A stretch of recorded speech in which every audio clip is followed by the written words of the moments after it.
Hello, everybody, and welcome to another review for the Innsmouth Conspiracy cycle. Today we are on scenario number 4, Devil Reef. In this scenario, you get in a boat and you go through Devil Reef. Like the name says, who would have thought? And the goal is as spoiler-free as possible. There are going to be spoilers in this. Just throw it out the window. Yeah, like just if you're going to be watching this to not get spoiled, maybe don't watch a review of it. Because we're going to go in detail. But in this one, you're going to be trying to find keys, and there's going to be a bunch of deep ones, and you're going to get pulled out of the boat, and there's a little bit of random layout for how the Devil Reef is formed.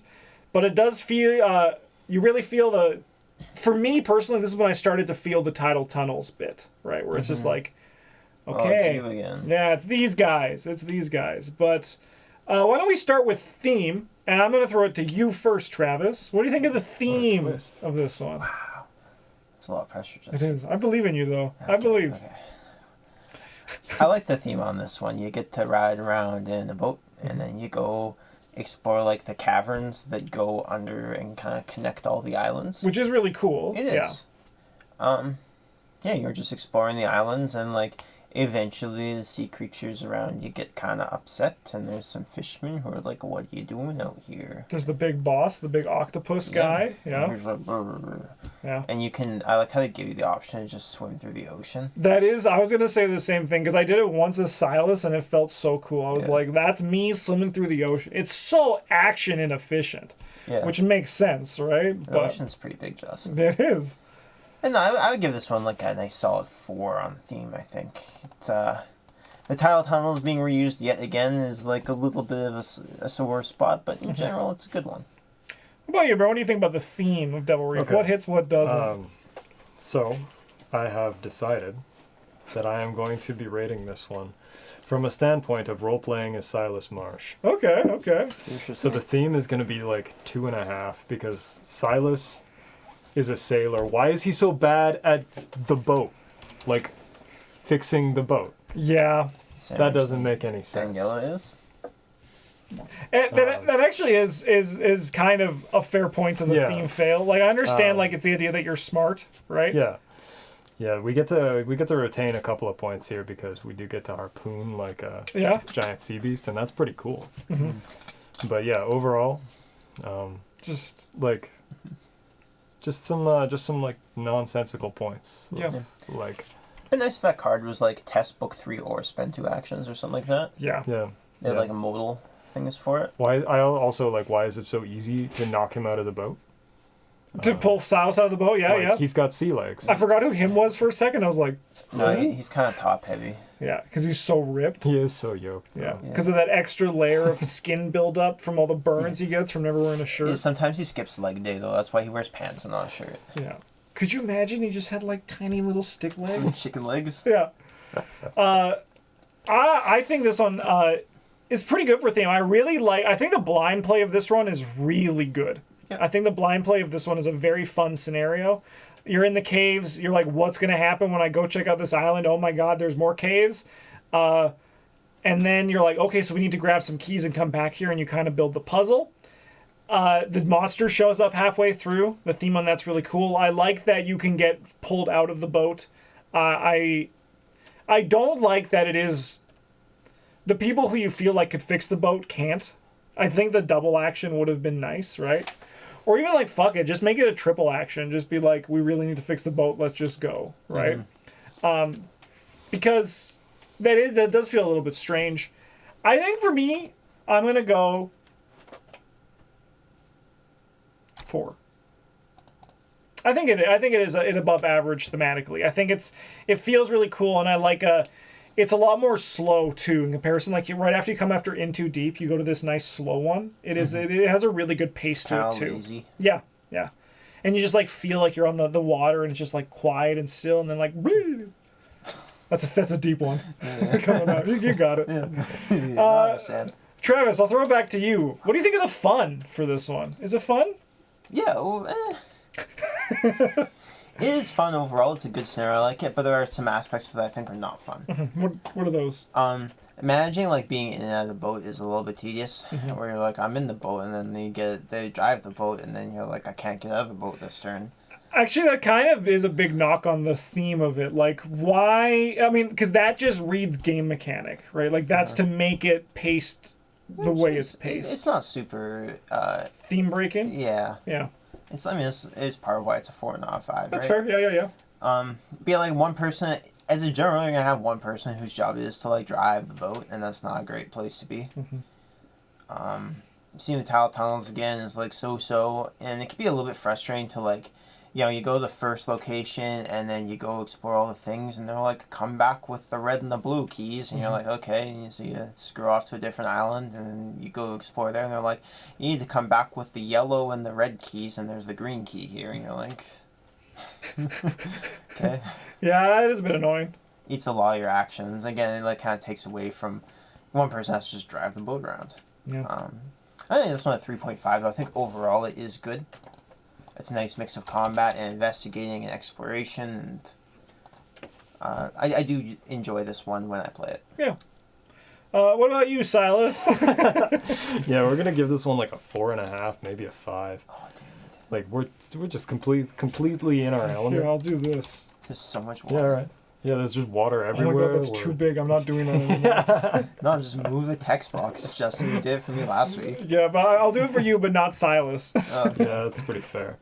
Wow. But there's water everywhere. We're on a boat. We're stabbing deep ones with a harpoon. There's a giant fight with a kraken monster at the end. Yeah, it's just kind of sick. Yeah, it's kind of sick.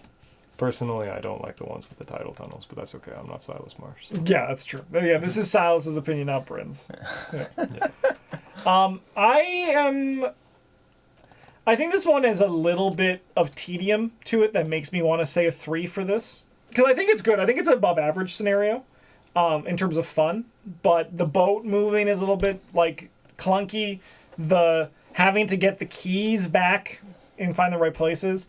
On 3-player, I think it's very fun. On 2-player, it's very annoying because like you kind of have to have things fall in the right line. But in 3 players, you can be like, we're probably going to get all of this. Yeah. Which kind of brings it down a bit for me.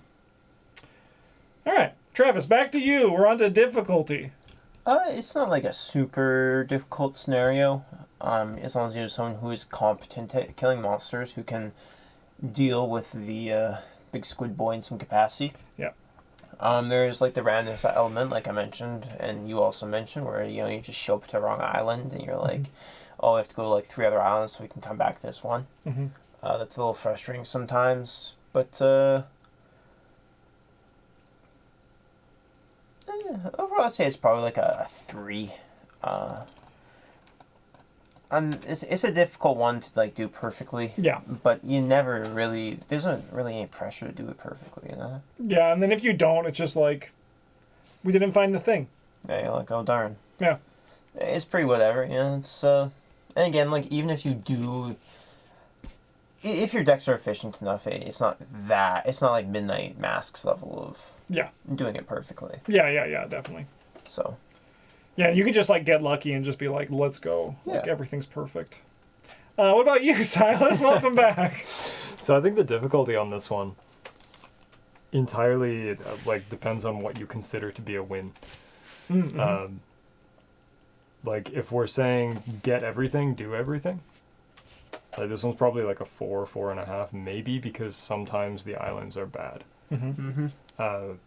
Like mostly where the underwater caves are. Yeah.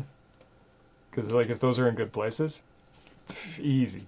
Whatever, it doesn't matter. Yeah. You're just getting the job done. Yeah, and if you consider a win to be getting like 2-ish of the pieces of the regalia, and like killing the monster, then this one's much more like a 2.5. That's pretty easy. That is pretty simple. Like you'll have time for that. So yeah, we'll probably give this one like a 3.5, I guess. Nice. Mostly because of the random aspect. Yeah, I think that sorry. Yeah, if we consider winning just killing the sea monster like Silas probably does, difficulty's like a fucking 1 here, easy. Yeah. You do need a plan for that to evade that guy though, because he does hit like a freaking, like a giant octopus. So that is accurate. Yeah, he hits about as hard as you expect. Yeah. going off the conversations, depending on your goal, determines this. I think if you look at just the encounter deck, I think the encounter deck is particularly soft on this one. Mm-hmm. It breaks the boat. That's annoying. One of the scary ones is like the undertow, but that's also so easy for anyone around you to manage, right? Like, because if you can't, your fighter's like, I mean, like, we're like, you saved me every time. I was like, okay, how do I deal with this? I'm going to do a fist test. And then you're like, you have an undertow, right? I'll just get rid of that for you as Wendy Adams. Let me discard a card and test foot 7. Yeah. So I think the Treachery deck is pretty soft on this one. There's the Loigor, which is a fun little mini boss that shows up because you kind of have to like build a plan for it. If you ignore him, it becomes a little bit harder. But I think as well, just the difficulty of like how much you want to do. I'm going to give it a 3, I think. Just slightly above average to get where you want to go. All right, Travis. You should know what's coming next. What's your favorite color? What is Yellow. the capital Yellow? of Assyria? Yellow. That was my guess. Yeah. All right. Well, what overall do you think of Devil Reef? It's like okay. No, it's better than okay. It's good, I'd say. Yeah? Brent, I don't know the answer to your question. I'll put good. Like off the bridge. No, I'm gonna have a number for you. I know you were. It's like...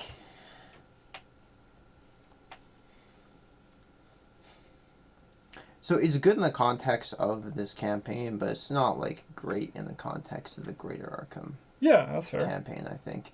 And I think I'd give it like a nice 3.5, I think. Generally enjoy this one, but there are some frustrating elements to it. There's a few things that are a little on the boring side. Yeah. Yeah. All right, Brent, what about you? What do you think? No, we're going to give this one a 5. It's the only one where we're on a boat. That's Sick. true. That is true. Might change if there's ever ones where we're on a boat in the future, but That is true. like right now, this is the only You one. can be on a boat twice in Dark Side of the Moon. That doesn't count. It's a boat. Yeah, but like you're not playing the game anymore. The first one you are. The first one you are. If you bombed the scenario beforehand and got kidnapped. Yeah. Which I sometimes forget is even possible. Britain's like, oh yeah. Yeah, I guess you could do that, Batman. It is possible, mathematically possible. But yeah, this one's the only one where you're on a boat and you're fighting a kraken. That is true, yeah. Which is the art of overpower. Yeah. Yeah. And you know who's on overpower? What about Carnivale? Yeah, you're on a boat in that one. What about Carnivale? Carnivale, that's not a kraken. That's the horrible... Duck-beaked, kraken-like creature. Yeah. It's a different thing. It's a different thing. It's kraken-like. Kraken-like. You should... It's like calling an alligator a crocodile. Is it really though? Yeah, probably. I'm Silas Marsh. I know all about these things. Sure, dude. For me overall, I'm with Travis. Like it's good. It's good in Innsmouth. I think overall though it's kind of in like the slightly above average part of all the scenarios. And but honestly, like this, it changes every time I play these things. This is my most recent though. I think overall it's a good scenario though. It is. I think it is a good scenario. Yeah, if someone was like, "Let's play Devil Reef today," I'd be like, "Yeah, sure." Yeah, I don't dread this one. So yeah. Like Cluedo. Yeah, Silas also hates Cluedo. Yeah. It's strange that we agree on that. Huge thank you to everyone who watched this episode. What do you think of Devil Reef? Please let us know in the comments. And if you we ruined this because of spoilers, I'm sorry. I'm not. But come back next week to watch Horror in High Gear and get spoiled again. We can't wait to spoil you. Have a good one, and as always, GG's.